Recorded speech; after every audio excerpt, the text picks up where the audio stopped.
Soal problem solving tipe ke-7.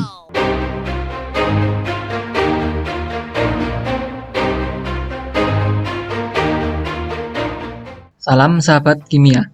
Pada video kali ini akan dibahas tentang kemampuan problem solving atau kemampuan memecahkan suatu masalah dan contoh soal pada mata pelajaran kimia. Terdapat dua jenis problem solving, yakni konseptual problem solving dan kontekstual problem solving. Konseptual problem solving berisikan soal dengan konsep keilmuan terkait, sedangkan kontekstual problem solving berisikan soal dengan aplikasi dalam kehidupan sehari-hari. Pada video kali ini akan dibahas tentang konseptual problem solving. Problem solving merupakan upaya mendapatkan jawaban terbaik dari suatu masalah yang ditemui. Contohnya ya, jika kalian sedang bepergian dan ban motor kalian bocor, yang dapat kalian lakukan adalah menuntun motor tanpa arah sampai ketemu tambal ban, atau bertanya orang di mana tambal ban, atau bahkan searching Google Maps di mana tambal ban berada. Upaya-upaya tersebut merupakan sebuah aktivitas problem solving. Memilih opsi mana yang terbaik merupakan cerminan kemampuan pemecahan masalah yang bagus. Terdapat 8 jenis soal problem solving ditinjau dari jenis data, metode, dan hasil.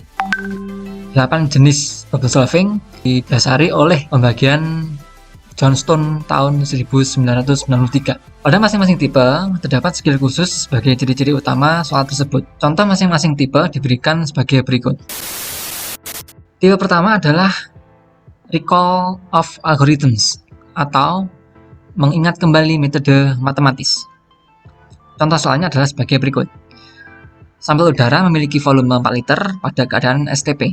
Sampel dipanaskan hingga suhu 210 derajat dan dikompresi hingga memiliki volume 3,6 liter. Berapakah tekanan yang dihasilkan? Pada soal problem solving ini, sangat terlihat bahwa adanya aktivitas mengingat kembali metode matematika dalam mengerjakan soal hukum gas ideal. Data volume dan suhu diberikan secara lengkap. Metode pengerjaan familiar dan rutin kita temui, karena di sini hanya memasukkan rumus gas ideal. Hasil tertulis dengan jelas untuk mencari tekanan.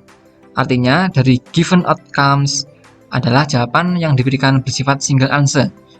Jadi tidak ada jawaban yang lain selain yang diinginkan oleh soal. Adanya ciri-ciri tersebut menunjukkan bahwa soal ini termasuk soal problem solving tipe pertama. Tipe kedua adalah looking for parallels to known methods atau mencari kemiripan dengan metode yang diketahui. Pada soal ini, terlihat bahwa metode pengerjaan sebenarnya seringkali kita temui yakni pada topik stoichiometry. Namun dengan modifikasi soal seperti ini, kita perlu memikirkan kemiripan metode pengerjaan sehingga dapat diaplikasikan pada tiap masing-masing reaksi.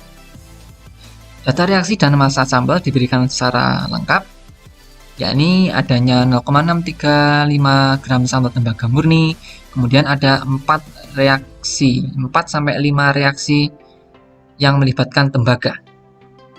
Metode pengerjaan menjadi kurang familiar karena melibatkan banyak reaksi yang berurutan, sehingga diperlukan perhitungan yang berkesinambungan pada senyawa yang mengandung tembaga. Hasil tertulis dengan jelas untuk mencari hasil teoritis tembaga pada masing-masing reaksi. Artinya dari given outcomes adalah jawaban yang diberikan bersifat single answer. Adanya ciri-ciri tersebut menunjukkan bahwa soal ini termasuk soal problem solving tipe 2. Tipe ketiga adalah analysis of problem to decide what further data are required, atau menganalisis masalah untuk memutuskan data apalagi yang diperlukan. Contoh soal untuk tipe nomor 3 adalah sebagai berikut. Terdapat 3 struktur berbeda untuk senyawa hidrokarbon pentana C512. Struktur ini disebut isomer geometris karena masing-masing memiliki bentuk yang berbeda. Gambarlah diagram titik elektron untuk 3 kemungkinan struktur tersebut. Anda dapat menggunakan garis ikatan untuk menunjukkan setiap pasangan elektron. Pada soal problem solving ini terlihat bahwa kita perlu menganalisis masalah pada soal dan memutuskan data apa yang diperlukan berupa 3 isomer dari pentana. Maka dengan modifikasi soal seperti ini, kita perlu mencari data tambahan berupa 3 isomer pentana. Data tersebut merupakan data yang belum diberikan secara lengkap. Hasil tertulis dengan jelas untuk menggambar struktur dot 3 isomer. Artinya dari given outcomes, jawaban yang diberikan bersifat single answer. Adanya ciri-ciri berupa data incomplete, method familiar, dan outcomes diberikan merupakan ciri soal ini termasuk soal problem solving tipe 3.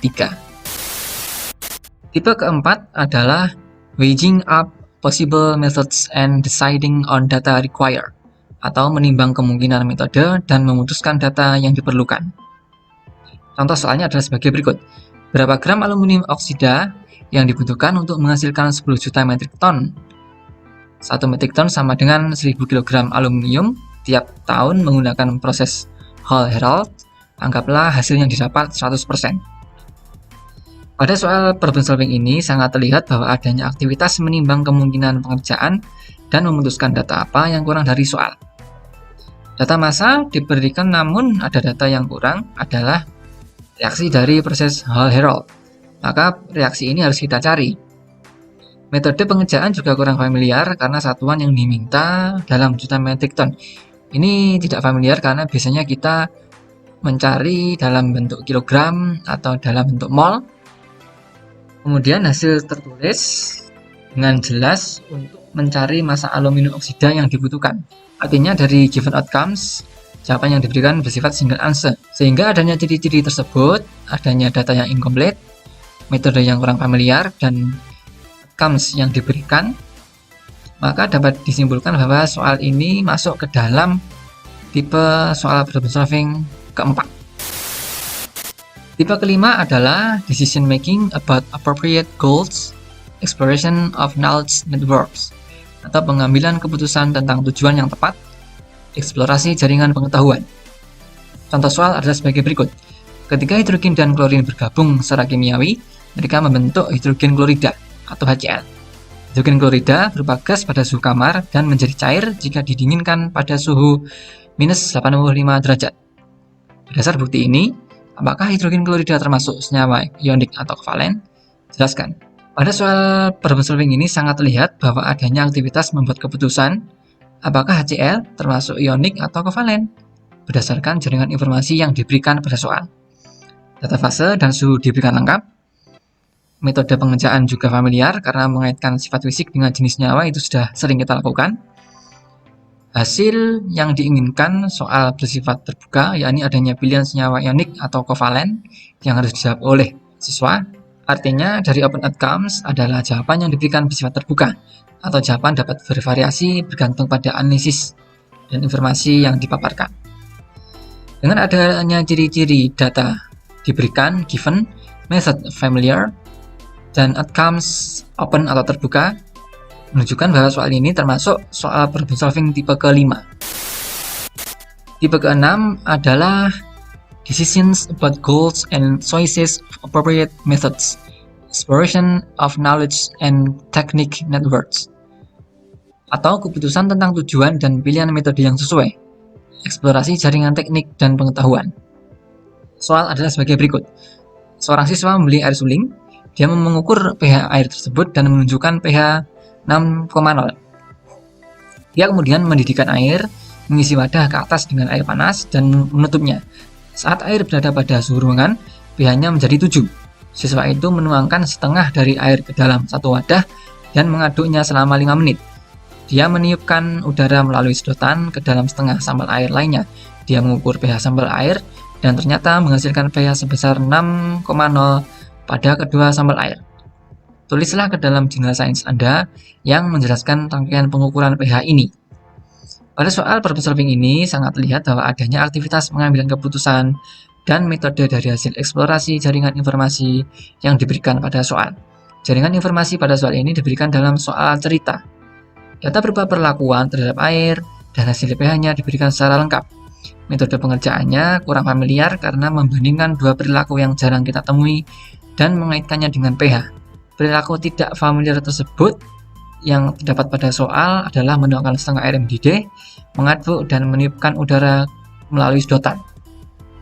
Hasil yang diinginkan soal bersifat terbuka, yakni adanya penjelasan terbuka yang ditulis dalam jurnal sains. Dengan adanya ciri-ciri tersebut, yakni data given atau diberikan, metode kurang familiar, dan hasil atau outcomes bersifat terbuka atau open, maka dapat disimpulkan bahwa soal ini merupakan soal problem solving tipe ke-6. Tipe ke-7 dari soal problem solving adalah once goals have been specified, the data are seen to be incomplete, atau setelah tujuan ditentukan, datanya terlihat tidak lengkap. Contoh soal adalah sebagai berikut.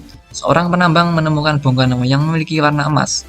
Dia menyadari bahwa bongkahan tersebut dapat berupa logam emas yang berharga atau hanya besi pirit, FeS2, yang merupakan suatu senyawa dari besi dan belerang yang biasa disebut dengan emas bohongan. Bongkahan tersebut memiliki massa 16,5 gram dan dapat memindahkan 3,3 ml air. Dari informasi ini dan data dari buku pegangan kimia, cari tahu apakah penambang tersebut telah menemukan emas. Pada soal problem solving ini, terlihat bahwa adanya tambahan data yang harus diambil dari handbook atau buku pegangan untuk mencapai tujuan soal. Data berupa massa bongkahan dan volume diberikan secara lengkap. Metode pengerjaan cukup familiar, yakni dengan mencari persen hasil dari sebuah sampel. Hasil yang diinginkan soal bersifat terbuka, yakni adanya penjelasan terbuka tentang kemungkinan si penambang mendapatkan emas atau tidak. Dengan adanya ciri-ciri tersebut, yakni data bersifat kurang lengkap atau incomplete, metode familiar, dan hasil bersifat terbuka atau open, maka dapat disimpulkan bahwa soal ini merupakan soal problem solving tipe ke-7. Tipe terakhir atau tipe ke-8 dari soal problem solving adalah suggestion of goals, methods, consequent need for additional data, all of the above skills, atau saran terhadap tujuan, metode, konsekuensi pada kebutuhan data tambahan. Terdapat semua keterampilan di atas. Contoh soal adalah sebagai berikut. Seorang ahli kimia yang merupakan direktur proyek untuk sintesis obat baru di perusahaan farmasi sedang mencoba untuk meningkatkan hasil dari produk obat. Andaikan Anda adalah seorang ahli kimia, langkah apa yang akan Anda ambil untuk meningkatkan hasil dari reaksi yang digunakan untuk membuat obat tersebut? Pada soal problem solving ini, terlihat bahwa adanya saran terhadap metode untuk mendapatkan hasil yang maksimal dalam pembuatan obat. Data perlu dicari, sebab hanya berisi informasi obat dan tidak spesifik obat seperti apa, jenis apa, dan untuk keperluan apa. Metode juga kurang familiar, yakni reaksi pada bidang farmasi, karena reaksi pada bidang ini melibatkan reaksi yang cukup kompleks dan melibatkan banyak senyawa organik maupun anorganik.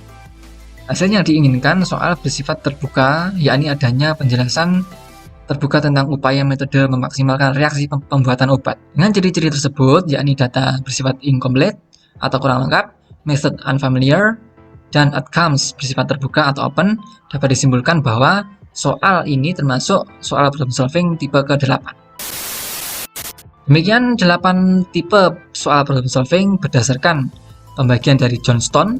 Untuk soal problem solving tipe kontekstual yang akan dibahas pada video selanjutnya.